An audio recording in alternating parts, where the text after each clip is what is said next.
Hello বন্ধুরা, সবাই কেমন আছো? তো মিস্ট্রি ওয়ার্ল্ড আপডেট চ্যানেলে আপনাদের সবাইকে স্বাগত। তো আজকে আমি বলবো হিন্দু ধর্মগ্রন্থ মহাভারতের দ্বারকার উল্লেখ আছে বহুবার।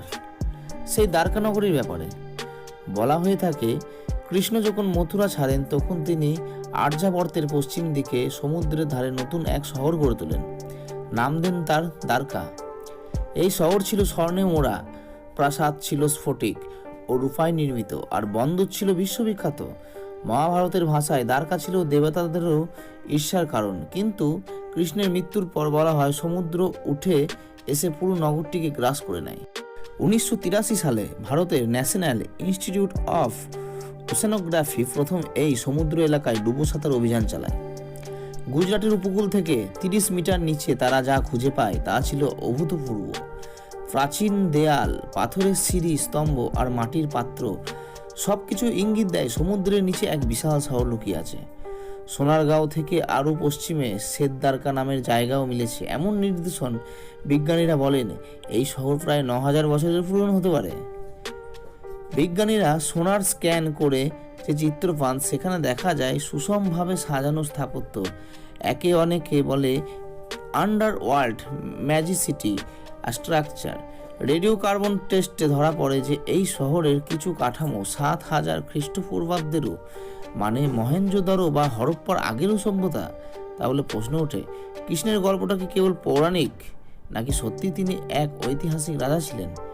শাস্ত্রে বলা আছে কৃষ্ণের মৃত্যুর পর সমুদ্র দেবতা বরুণ প্রতিশোধ নিতে সমুদ্রকে উঠিয়ে আনেন।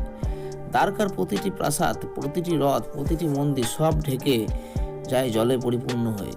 আজও স্থানীয় মৎস্যজীবীরা বলেন ঝড়ের রাতে গভীর সমুদ্র থেকে ঘণ্টা ধ্বনি ও শঙ্খের শব্দ শোনা যায়। কেউ বলে কৃষ্ণ এখনও সেখানে নিত্যলীলায় ব্যস্ত।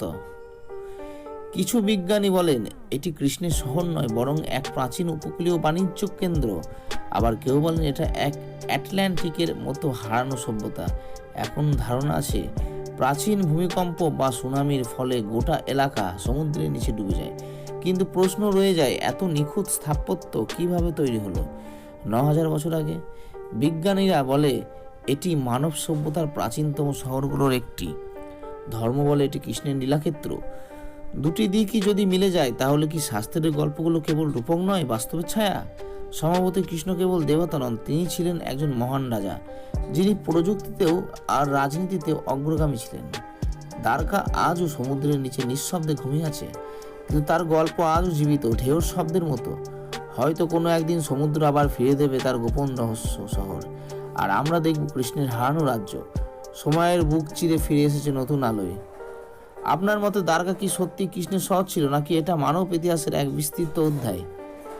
কমেন্ট করে জানান, এবং আপনাদের ভিডিওটি কেমন লাগলো নিশ্চয়ই সেটি আমাদেরকে কমেন্টে বক্সে নিশ্চয়ই বলবেন। ধন্যবাদ, আজকের জন্য এইটুকুই। নেক্সট আমরা ভিডিও নিয়ে আসছি খুব শীঘ্র, তা দয়া করে